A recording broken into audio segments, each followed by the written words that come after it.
Howdy, y'all. In the previous lesson, we looked at the Americas prior to the arrival of Europeans. In this lesson, we're going to take a look at Europe and Africa prior to Christopher Columbus's discovery of America in 1492. We're going to look at the reasons for European exploration, why were Europeans starting to branch out and explore other parts of the world, and we're going to look at what was going on in Africa and the beginning of the African slave trade. Let's begin by looking at Europe and the reasons for European exploration. Why were Europeans starting to branch out and explore other parts of the world? Well, you can really break this down into three reasons. One, they desired Eastern goods. These included things like porcelain, spices, and silks that came from places like China and India and the East Indies. I'll elaborate on these a little bit more in just a moment.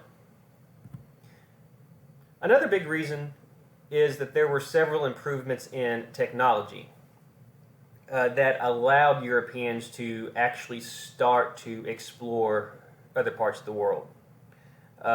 Better ships and better navigational instruments. And finally, the emergence of powerful nations.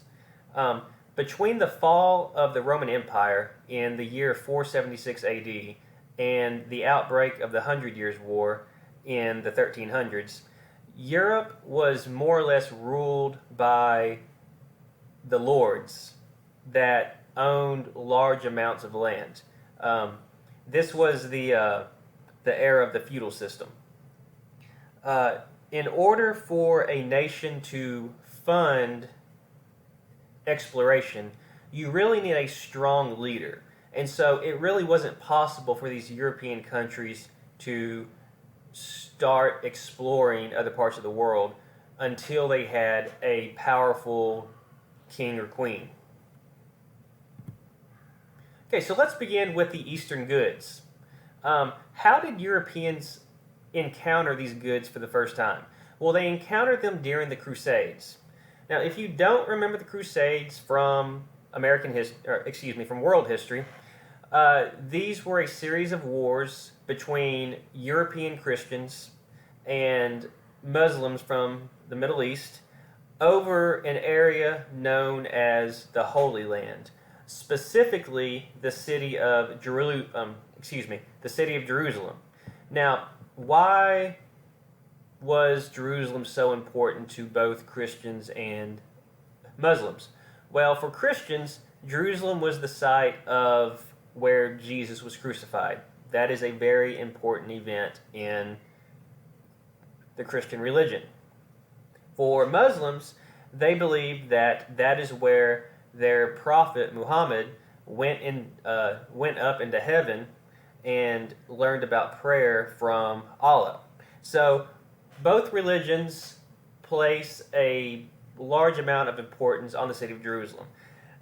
During the fighting in that area, Europeans met these Arab merchants that began selling them these goods that had come from the East.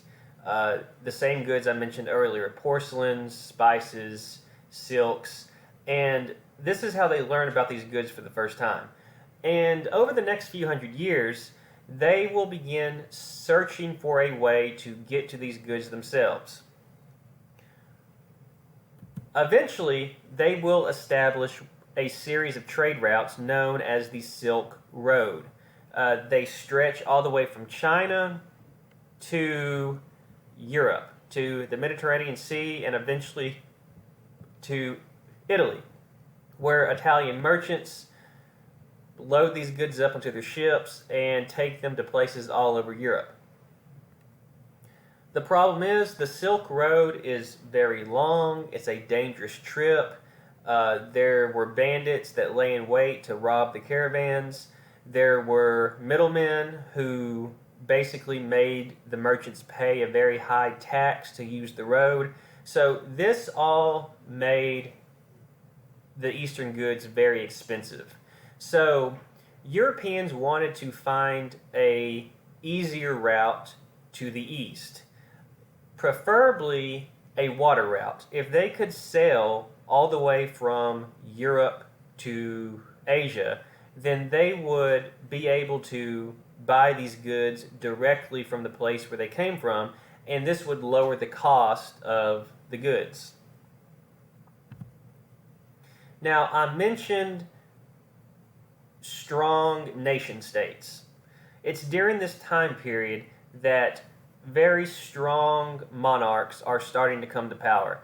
One of the first, and at this point in time, one of the most important, is King Ferdinand of Aragon and Queen Isabella of Castile.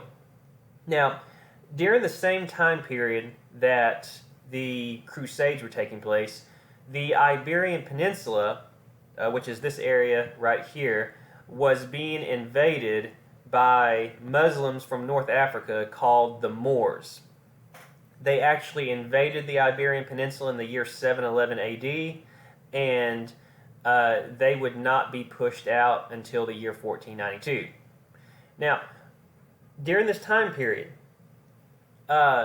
because of the religious nature of this war, this turned into a religious conflict. Muslim Moors against Christian Europeans. Now, the Moors were expert horsemen. They knew how to ride a horse very well. So the Europeans living in the area that's going to become Spain had to learn how to use the horse. And this is something that is going to have a very big impact on how the Spaniards conduct themselves in the New World. Also, the Spaniards become very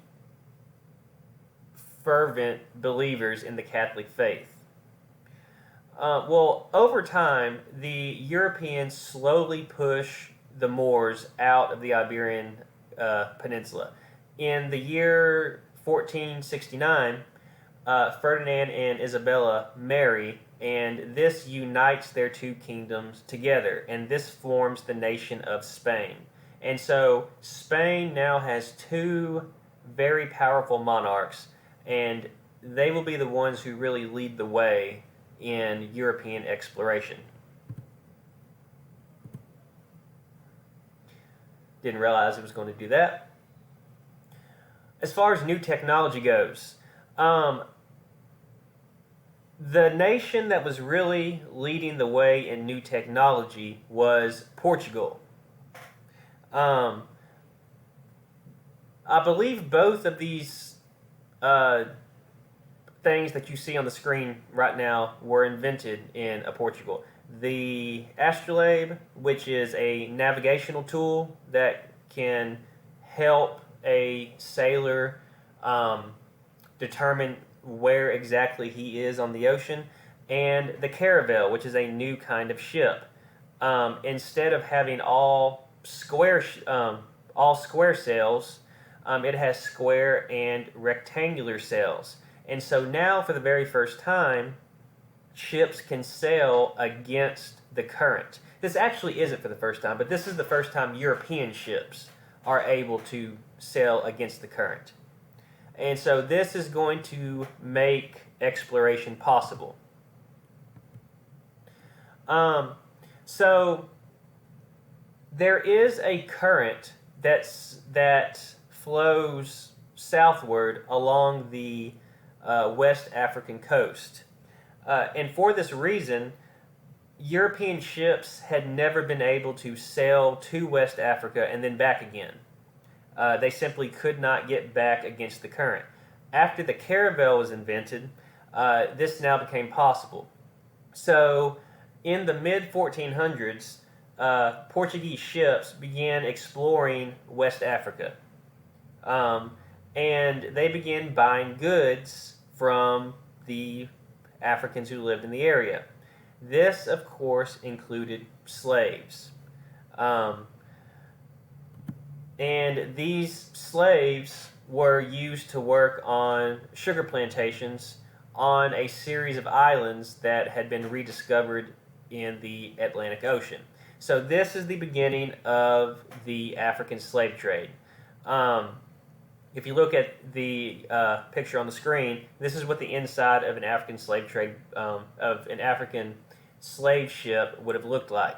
Uh, they simply packed them as tightly as possible into the ship, um, and this was so they could make as much money as possible. You simply lay as you see them in this picture all day. You were taken up on deck to get some exercise for about 10 minutes every morning and another 10 minutes in the evening, and that was about it. If you became sick, they simply threw you overboard because they didn't want you to spread the disease to the sailors or to the other slaves.